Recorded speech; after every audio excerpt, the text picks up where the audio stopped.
Bonjour, dans cette vidéo je vais vous parler de la possibilité de vous extraire de l'emprise de votre subconscient. Nous allons voir ensemble ce qui a imprégné, constitué votre subconscient et les outils qui existent pour se dégager de ça, pour reprogrammer le subconscient d'une toute autre façon et pour aller par exemple vers plus de réussite, plus de santé, plus d'amour dans votre vie. Vous avez tous déjà lu, entendu, vu passer des livres dont les titres sont Le pouvoir de la pensée, La puissance de la pensée, Pouvoir illimité, Les secrets de la réussite, Transformer votre vie, Le pouvoir de l'esprit. Les premiers ont vu le jour dans les années 60. Et ce genre de livre s'est vraiment multiplié par la suite, si bien que je pense que certains possèdent parfois deux livres possèdent parfois le même titre. Tout ça appartient à ce qu'on a appelé le courant du développement personnel, qui a pour but de, par exemple, se forger une meilleure estime de soi, par exemple d'aller vers plus de confiance en soi, d'aller vers plus de charisme, de mieux communiquer, de concrétiser ses objectifs, d'améliorer sa situation financière, d'avoir plus d'amour dans sa vie, etc. L'éventail du développement personnel est finalement assez large. Et là, on le voit en termes de ce qu'on appelle, nous, la motivation positive, mais on peut aussi voir ça sous la motivation négative, c'est-à-dire avoir moins de trac, se défaire de sa timidité, se débarrasser de sa phobie, se libérer de ses blocages, voilà, de ses peurs, etc. Les influences de ce courant, qu'on a appelé le développement personnel, sont diverses et variées. Ils appartiennent aussi bien au monde de la thérapie, de la psychologie, du New Age, de l'ésotérisme, et puis plus récemment des neurosciences, du coaching, de la psychologie positive par exemple. Tout ça par la suite s'est finalement auto-alimenté. Par exemple relativement récemment quand ce qu'on appelle l'épigénétisme, cette nouvelle science, découvre que nos gènes ne sont plus déterminants, c'est-à-dire que l'influence, l'environnement peut transformer nos gènes, finalement, cela renforce cette possibilité du développement personnel. Rien n'est plus figé, nos gènes ne sont plus déterminants. Nous ne sommes plus, comme le dit si bien le docteur Bruce Lipton, l'auteur de La biologie des croyances, nous ne sommes plus victimes de nos gènes. Ceux-ci peuvent être modifiés par l'influence de l'environnement, par l'influence peut-être de notre esprit également. Toutes les méthodes de développement personnel ont pour but de nous aider, chacune à leur manière, finalement à transformer un pan de notre vie. Les outils, eux, sont divers, variés. Les plus connus, les plus courants sont les suggestions, la visualisation, les messages subliminaux, tout ce qu'on a appelé le subliminal, les ancrages positifs, les exercices de pensée positive par exemple l'entraînement à la gratitude, etc. Mais finalement, et nous y arrivons enfin, toutes ces méthodes n'ont qu'un seul but, reprogrammer ce qu'on appelle le subconscient. Nous allons en parler. Alors je ne me suis pas présenté, je m'appelle Patrice Mahut, j'accompagne les personnes en souffrance émotionnelle, existentielle, psychologique à se libérer de leur blocage, enfermement et à retrouver, à aller vers un sentiment d'ancrage, de connexion et de plus grande présence à eux-mêmes, aux autres et à la vie. Et donc je le fais dans une approche globale, prenant en compte nos différentes dimensions physiques, structurelles, énergétiques, psycho-émotionnelles et spirituelles. Spirituelles dans le sens de ce qui nous relie à plus grand que nous. Voilà. Alors ce qu'il faut savoir, je vous le disais, du subconscient, c'est qu'il va agir comme un pilote automatique. Il a enregistré autrefois des programmes, et nous allons en parler de ces programmes d'ailleurs, et ensuite il restitue ces programmes sans jamais pratiquement les remettre en cause. C'est-à-dire sans non plus trop s'occuper du bien et du mal, de la notion de bien et de mal. Lui, il a enregistré des programmes, il les restitue. Son but, c'est la survie. Il est programmé pour la survie. Et comme nous sommes toujours aujourd'hui en vie, ça veut dire que son but, il est atteint. Ça veut dire qu'il ne va pas prendre le risque de changer quoi que ce soit. Son but, son objectif, c'est de préserver le système. Et vous voyez le dilemme. D'un côté, nous allons vouloir peut-être, nous consciemment, avec parfois toute notre volonté, la richesse, l'amour, la santé, la réussite. Et peut-être que d'un autre côté, peut-être que notre subconscient, s'il n'a pas été programmé pour cela, pire encore s'il a été programmé pour le contraire, va tout faire pour résister à cela, pour s'opposer à cela. Et généralement, celui qui a le dernier mot, c'est le subconscient. Il est programmé pour la survie. J'entends par là, pas pour que l'on ait une vie riche, épanouissante. Lui, c'est pas son problème. Son problème, c'est la survie. Et ces mécanismes primaires sont assez rudimentaires, mais finalement sont assez puissants. Donc il ne va pas être sensible à la volonté, il ne va pas être sensible à l'effort, il ne va pas être sensible au contrôle, il ne va pas être sensible à l'intellect. Pour la biologie, la survie, c'est plus important que ce que nous pouvons vouloir, que ce que nous pouvons espérer, que ce que nous pouvons désirer, ce que nous pouvons, croyons, parfois savoir. Ce qu'il faut savoir aussi à propos de ce subconscient, c'est qu'il va diriger plus de 95% de notre vie. Puisque nous passons plus de 95% de notre vie en mode automatique, en mode survie. Nous allons y revenir aussi. Mais avant, je vous disais tout à l'heure, voyons de quoi est fait ce subconscient. Comment savoir avec quoi a été programmé notre subconscient? Eh bien, notre subconscient s'est programmé à partir des informations qu'il a perçues, enregistrées dans son environnement dès les premières heures de la vie. Cela peut inclure éventuellement la vie intra-utérine. Cela veut dire qu'il a, dès les premiers instants, enregistré, capté des comportements, des fonctionnements, des attitudes, des préférences peut-être, des réactions certainement, qu'il va ensuite reproduire en toute inconscience. Donc le premier bain dans lequel il va enregistrer des choses, ça va être le milieu familial, bien évidemment.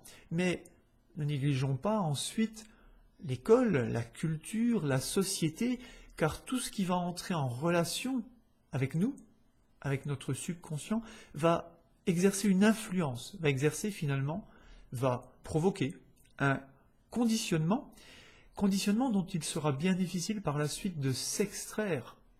Et il nous faudra, pour cela, créer un reconditionnement, ou alors un déconditionnement, nous en parlerons tout à la fin. Parce que c'est pas tout à fait la même chose. Comment savoir si ce que nous avons, question qu'on peut légitimement se poser et qui est intéressante, comment savoir qu'est-ce qui a programmé notre subconscient à nous? Avec quoi nous nous sommes programmés? Avec quoi nous sommes programmés aujourd'hui? Eh bien, c'est simple. Regardons notre vie. Notre vie actuelle est en quelque sorte le reflet de ce conditionnement, de cette programmation. Avons-nous été programmés pour le succès? Avons-nous copié des modèles de réussite? Qu'avons-nous aujourd'hui dans notre vie? Avons-nous enregistré des comportements de santé? Avons-nous capté autour de nous des modèles, une juste estime de soi, une juste confiance en soi, en l'autre, en la vie? Ou avons-nous été marqués et reproduisons aujourd'hui des fonctionnements basés sur la victimisation, sur la plainte, sur la frustration, la colère, la dissimulation, la manipulation, le mensonge? Quel modèle de comportement avons-nous eu en termes de relations aux autres, en termes de réussite, en termes de relations de couple, au sujet de l'argent? Eh bien, regardons regardons ce que nous avons aujourd'hui, et puis regardons peut-être les personnes qui nous ont servi de modèle, d'identification, auxquelles nous nous sommes identifiés. Alors, comment aujourd'hui reprogrammer ce subconscient? Comment, lorsque notre vie nous paraît insatisfaisante sur un ou plusieurs pans, comment reprogrammer ce subconscient? Je le disais, comment finalement venir reconditionner ce subconscient lorsque nous sommes branchés sur une vie insatisfaisante, sur je rejette mes valeurs, mes talents, sur mes besoins ne peuvent jamais être satisfaits, même si j'ai beaucoup, je n'ai jamais assez. Ou bien sûr, je reste comme je suis, je sabote mon épanouissement, je suis contrôlé par des gens, des énergies plus fortes que moi, je me rejette. Lorsque nous ne sommes pas branchés sur je m'apprécie, j'honore mes richesses, je suis satisfait et heureux, je suis plein de joie et de reconnaissance dans tout ce que je fais. Je m'ouvre au changement qui favorise ma croissance et mon épanouissement. Je fais ce qui est bon pour moi. Ce sont quelques-unes des affirmations, suggestions positives que vous pourrez retrouver dans la méditation guidée des 12 méridiens. Car en effet, la méditation guidée, lorsqu'elle est bien conçue, est un des moyens pour venir reconditionner notre subconscient. La méditation guidée associe deux phases fondamentales, deux phases indispensables pour opérer ce reconditionnement. La première phase, ça va être une phase de détente, de relaxation. Pourquoi une détente? Pourquoi cette phase de détente et de relaxation? Dans cette phase de relâchement, le cerveau comprend qu'il n'est plus en danger et il y a une ouverture qui se fait, ce subconscient s'ouvre. On va profiter de ce moment pour le reconditionner, pour le reprogrammer. Mais ça ne peut se faire que dans cette phase de détente et de relaxation un petit peu profonde, cet état modifié de la conscience. D'où le besoin de cette phase pour passer outre le système de résistance. Et dans cette phase, le deuxième temps, ça va être un temps de reconditionnement, ici, dans cette méditation guidée, sous la forme de suggestions, positives. Il n'y aura que les suggestions positives, il n'y aura pas les suggestions négatives, bien entendu, pour reprogrammer ce subconscient avec de nouveaux programmes bien plus harmonieux. Spécificité de cette méditation, dans le cadre de cette méditation des 12 méridiens, chacune de ces suggestions positives va entrer en résonance avec l'énergie d'un organe et d'un méridien en particulier. Elles sont en effet chacune en lien avec la psyché d'un organe, ce qui introduit, dans le cadre de cette méditation, un élément énergétique en plus. Pratiquée durant une période donnée, on parle souvent de 21 ou 28 jours, cette méditation va vous permettre d'induire de nouveau des changements espérés. Vous allez pouvoir ainsi, peu à peu, vous libérer de l'emprise actuelle, passée, de votre subconscient, mais il y a besoin de ce temps-là, on ne sait pas faire plus vite.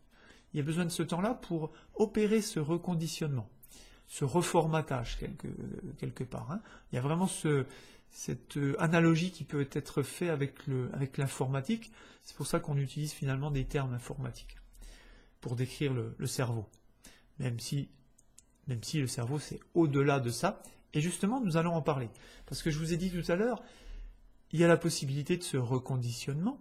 C'est ce qu'on fait lors des méditations guidées. Et puis, il y a une autre possibilité, finalement, c'est de déconditionner, c'est d'aller au-delà d'eux. Et cette autre voie, c'est la voie de la présence. C'est la voie de la pleine présence. C'est la voie de la pleine conscience. Elle est réservée à celles et ceux qui sont prêts. Notre subconscient guide, nous l'avons dit, 95% de nos actes. 95% de notre vie. Mais parce que nous fonctionnons 95% du temps en mode robot, en mode automatique. Nous ne sommes pas, comme on dit en anglais, nous ne sommes pas aware la plupart du temps. Nous fonctionnons comme des robots, comme des machines. Si nous prenons l'habitude de développer peu à peu cette pleine conscience, cette pleine présence à nous-mêmes, nous allons quitter ce mode automatique et nous allons peu à peu quitter cette emprise du subconscient. Il aura de moins en moins d'emprise sur nous et nous goûterons à peu à peu parce que ça ne se fait pas du jour au lendemain non plus, nous goûterons peu à peu à un nouvel espace, un espace de renouveau, un espace où nous aurons accès à beaucoup plus de créativité, nous aurons accès à beaucoup plus de nos ressources, où nous allons nous sentir beaucoup plus vivants, beaucoup plus vibrants. C'est ce que nous faisons, c'est ce vers quoi nous tendons dans le programme Serenity. Pour celles et ceux qui sont prêts, je vous le disais, à passer à cette étape supérieure. Je vous mets le lien de mon site sous cette vidéo où vous retrouverez à la fois la méditation guidée des 12 méridiens et à la fois le programme Serenity dont je viens de parler il y a un instant.